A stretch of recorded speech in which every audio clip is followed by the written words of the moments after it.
Sorry po. Shrek.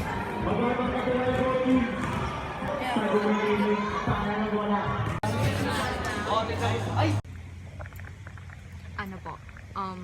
Bukas pa yung laro. Yes, sir! Tapos, wait nga. Serpents. 10. Kasi, Kirsten. Saan ako pupunta? Familiar to eh. Nasaan ako daw? What the hell? What the hell? What the hell? Ano dadasal?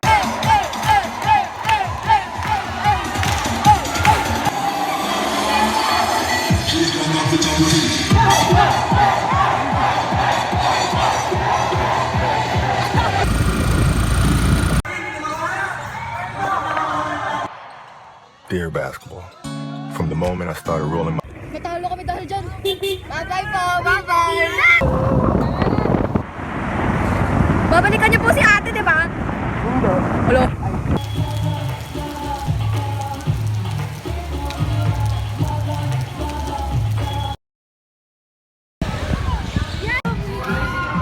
Sa tingin mo mga ganyan? Ang cute niya! Nag-post pa siya! Nag-post pa siya! Sus!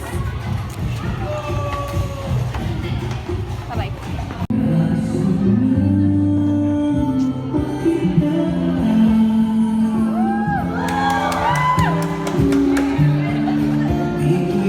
Nolasco!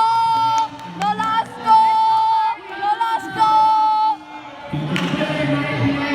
Yes!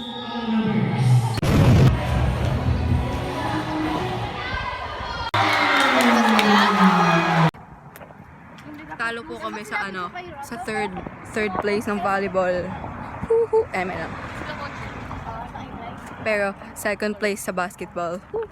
Tapos kasama ko. Kasama ko sila Rich. Isang na-injured. Okay, tapos nakalock yung room. Tapos parang mga midnight. Tulad na lahat kasi nag-explore kami sa night market kaya pagod lahat. Pero ako puyatin talaga. Yung doorknob, nag-shake-shake, nag-rattle siya. Tapos kala ko nanay ko, binuksan ko, walang tao. Tapos alam ko naman yung mga horror stories sa Baguio kasi paranormal talaga doon. Kaya yung ginawa ko, hindi ko nalinak yung door ko, binuksan ko na lang. Tapos katapos noon, nakatulog ako pero like, mga, di ko ang yun eh. Pero may nagkakalas ako ako, pero ano ba to? May nakahawak. Ang lamig. Tapos may mirror pa sa harap ko, parang yung Annabelle talaga. Delikado yun. Di ba? Kasi kala ko ano, like, nag-overthink lang ako, kaya pumangon ako. Tapos, nakakumot ako eh, tinanggal ko. Wala naman. Tinanggal ko yung mirror, parang may black na shadow. Kala ko sa akin lang. Pero ang haba ng buhok. Tapos tumakbo na ako sa kwarto ng nanay ko.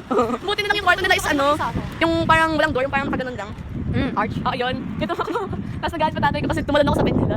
Kasi yun, yun yung pinaka-nakakaano ko na experience eh.